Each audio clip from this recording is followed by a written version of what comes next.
ফের রাতের শহরে গুলি আর ফের ঘটনাস্থল সেই দক্ষিণ কলকাতার কসবা। গুলিবিদ্ধ হয়েছেন অভিজিৎ নাইয়া নামে এক যুবক। তার বাঁ হাতের তালুতে গুলি লেগেছে বলে জানা গিয়েছে। গতকাল রাতে বোসপুকুরের প্রান্তিক পল্লী এলাকায় গুলিবিদ্ধ হয়েছেন ওই যুবক। রাত 11টা নাগাদ তাকে রুবি জেনারেল হাসপাতালে নিয়ে আসা হয়। সরাসরি আমাদের প্রতিনিধি আবির দত্ত রয়েছেন আমাদের সঙ্গে। আবির, ঠিক কি কারণে গন্ডগোল, কিভাবে গুলি চললো, কতজন ঘটনাস্থলে ছিল, কি জানা যাচ্ছে এখনো পর্যন্ত?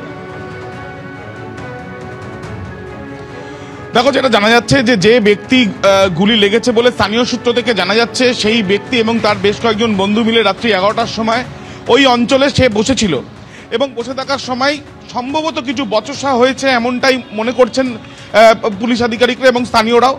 এবং সেই বচসার জেরেই কিন্তু এই গুলি চলেছে বলে স্থানীয়দের তরফ থেকে জানানো হচ্ছে। যদিও এখনো পর্যন্ত পুলিশের তরফ থেকে সরকারিভাবে এই বিষয় নিয়ে কোনো বিবৃতি না দেওয়া হলেও যেটা জানা যাচ্ছে যে গুলি যে চালানো হয়েছে সেটা অনুমান করছেন স্থানীয় বাসিন্দারা এই কারণেই, কারণ শব্দও শোনা গিয়েছে এবং গুলির খোলও একটি পাওয়া গিয়েছে। যে যুবককে আহত অবস্থায় রুবি জেনারেল হাসপাতালে নিয়ে যাওয়া হয়েছে সেই যুবকের বাঁ হাতের তালুতে ক্ষতচিহ্ন রয়েছে, যেটা গুলির আঘাত মনে করা হচ্ছে। তবে এই ঘটনা ঘটলো কেন, কারা এই ঘটনার পেছনে রয়েছে, ব্যক্তিগত কোনো শত্রুতা নাকি এলাকায় দুষ্কৃতীদের এই যে দাপাদাপি সেটা চলছিল এবং সেখানে এরা বসেছিল বলেই তাদেরকে সেখান থেকে সরানোর জন্য এই ঘটনা, সেটা পরবর্তীকালে আরো বেশি স্পষ্ট হবে। তবে এই ঘটনায় সামনে আসায় ব্যাপক চাঞ্চল্যের পরিস্থিতি তৈরি হয়েছে।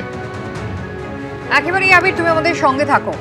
আর এটাই কিন্তু প্রথমবার নয়, এর আগেও কিন্তু গত বছর নভেম্বর মাস সেখানে কাউন্সিলর সুশান্ত ঘোষ, তার ওপর হামলার ঘটনা ঘটেছিল একেবারে কসবায়, যেখানে গত রাতে ঘুরে চলেছে তার থেকে খুব কাছে কাউন্সিলর সুশান্ত ঘোষ, তার ওপর হামলার ঘটনা ঘটে 2024 সালে 15ই নভেম্বর। ঠিক এক বছরের মাথায় ফের কসবায় গুলি চলল। তৃণমূল কাউন্সিলর সুশান্ত ঘোষকে এভাবেই গুলি করে খুনের চেষ্টা করে দুষ্কৃতীরা। নিজের বাড়ির সামনে বসেছিলেন, হেলমেটে মুখ ঢেকে দুষ্কৃতীরা আসে, স্কুটারে করে গুলি চালিয়ে পালিয়ে যায়। কিন্তু গুলি লাগেনি, প্রাণ রক্ষা হয়, কারণ আগ্নেয়াস্ত্র লক হয়ে গিয়েছিল। কপাল জোড়ে প্রাণে বেঁচে যান সুশান্ত ঘোষ। আর তারপরেও যেভাবে দুষ্কৃতীরা আজ বাড়ছে, এই খাস কলকাতায় কেন বাড়ছে সেই প্রশ্নটা উঠেছিল। আর এবার গতকাল রাতে ফের কসবায় শুট আউটের ঘটনা।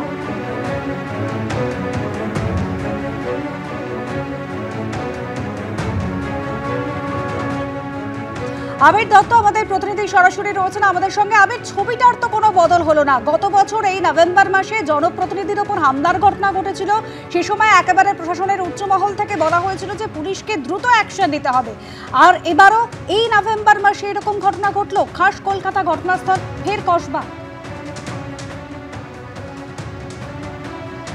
দেখো, একেবারে স্থানীয় কাউন্সিলর, তাকে লক্ষ্য করে 108 নম্বর ওয়ার্ডের কাউন্সিলরের বাড়ির সামনে বন্দুক নিয়ে বা আগ্নেয়াস্ত্র নিয়ে দাপাদাপি করতে দেখা গিয়েছিল।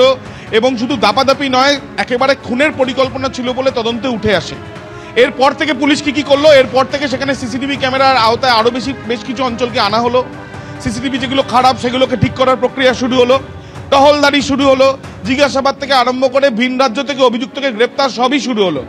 এবং তারপরে বেশ কয়েকজনকে আদালতে পেশ করে তাদের হেফাজতে নেওয়া, চার্জশিট দেওয়া, একাধিক কিন্তু প্রক্রিয়া, আইনত প্রক্রিয়াগুলো পুলিশের তরফ থেকে করা হলো। কিন্তু দেখা যাচ্ছে যে তারপরেও ওই অঞ্চলের থেকে ঢিলচড়া দূরত্বে সেখানেও এই ধরনের ঘটনা ঘটছে।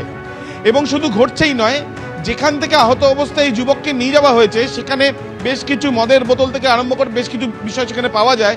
তার থেকে একটা বিষয় স্পষ্ট, যে অসামাজিক কিছু কাজকর্ম চললেও সেখানে চলতে পারে। তাহলে এই যে দুষ্কৃতীদের দাপাদাপি, এই যে নিয়ম ভাঙার একটা প্রবণতা, সেটা বেশ কয়েকদিন আগে থেকে যেমনটা আমরা দেখতে পাচ্ছিলাম, কাউন্সিলরকে লক্ষ্য করে যখন গুলি চালানোর জন্য সেখানে উপস্থিত হয় দুষ্কৃতীরা, তারপরেও কিন্তু অব্যাহত রয়েছে। অর্থাৎ কোনো না কোনোভাবেই এই যে দুষ্কৃতীদের, তাদেরকে কি আয়ত্তে আনা যাচ্ছে না, এই প্রশ্ন থাকছে। ফের কসবায় শুট আউটের ঘটনা। কসবা বোসপুকুর প্রান্তিক পল্লীতে গুলি চলার খবর। এলাকার একটি পরিত্যক্ত জায়গায় গুলি চলেছে এমনটাই জানা যাচ্ছে। তল্লাশিতে গিয়ে গুলির খোল উদ্ধার করেছে পুলিশ। তবে কি কারণে গুলি চলল তা জানার চেষ্টা চলছে। গুলিবিদ্ধ যুবকের নাম অভিজিৎ নাইয়া। আমাদের প্রতিনিধি সুদীপ্ত আচার্য এই মুহূর্তে রয়েছেন টেলিফোন লাইনে। সুদীপ্ত, পুলিশ সূত্রে কি জানতে পারছো, কি কারণে চলল গুলি? দেখো, পুলিশ সেটা তদন্ত করে দেখছে যে কে গুলি চালিয়েছে বা কি কারণে গুলি চালিয়েছে সেই পুরো বিষয়টা। 21 বছর বয়স যে যুবক গুলিবিদ্ধ হয়েছে অভিজিৎ নাইয়া, তার বাঁ হাতের তালুতে গুলি লেগেছে বলে হাসপাতাল সূত্রে জানা যাচ্ছে। গতকাল রাত 11টা নাগাদ এই ঘটনা ঘটে কসবা বোসপুকুর প্রান্তিক পল্লী, যেখানে কয়েক মাস আগে 108 নম্বর ওয়ার্ডের কাউন্সিলর সুশান্ত ঘোষের ওপর আক্রমণের ঘটনা ঘটেছিল। তার থেকে কিছুটা দূরে এই ঘটনাস্থল, এবং পুলিশ সূত্রে যেটা জানা যাচ্ছে যে রুবি জেনারেল হাসপাতালে সেই যুবককে নিয়ে যাওয়া হয় এবং সেখানে তার চিকিৎসা চলছে, এবং সেখান থেকে এই আনন্দপুর থানায় এবং কসবা থানায় খবর দেওয়া হয়। এরপর কসবা থানার পুলিশ তদন্ত শুরু করে এবং সেই প্রান্তিক পল্লীর একটা পরিত্যক্ত জায়গাকে তারা মনে করছে যে সেখানেই এই গুলি চালানোর ঘটনা ঘটেছে। সেই জায়গায় গিয়ে পুলিশ তদন্ত শুরু করে এবং দেখতে পাই সেখানে কিন্তু বেশ কিছু খাবারের প্যাকেট পড়ে রয়েছে, রক্তের দাগ রয়েছে এবং তার পাশাপাশি কার্তুজের খোলও রয়েছে। যেহেতু যে যুবকের গুলি লেগেছে তার চিকিৎসা চলছে, সেই জন্য তার সঙ্গে কথা বলা পুলিশের পক্ষে সম্ভব হয়নি। তারা ওখানকার যারা ঘটনাস্থল, সেখানকার যারা বাসিন্দা তাদের সঙ্গে এবং ওই যুবকের প্রতিবেশী এবং বন্ধু বান্ধবের সঙ্গে কথা বলে কি ঘটনা ঘটেছে সেইটা জানার চেষ্টা করছে। তবে প্রাথমিকভাবে কসবা থানার পুলিশ মনে করছে ওখানে একাধিক যুবক উপস্থিত ছিল এবং সেখানে তারা বসে খাওয়া দাওয়া করছিল, এরকমই কিন্তু পুলিশ প্রাথমিকভাবে মনে করছে। এবং সেই সময়ই গুলি চালানোর ঘটনা ঘটে। কিন্তু গুলি কে চালিয়েছিল, কোনো তার সঙ্গে উপস্থিত অন্য কোনো যুবক কি অভিজিৎ নাইয়ার হাতে গুলি চালায়, না সে কি নিজেই নিজের হাতে গুলি চালিয়ে দেয়, এই পুরো বিষয়টা কিন্তু খতিয়ে দেখছে এবিপি আনন্দ। এগিয়ে থাকে, এগিয়ে রাখে।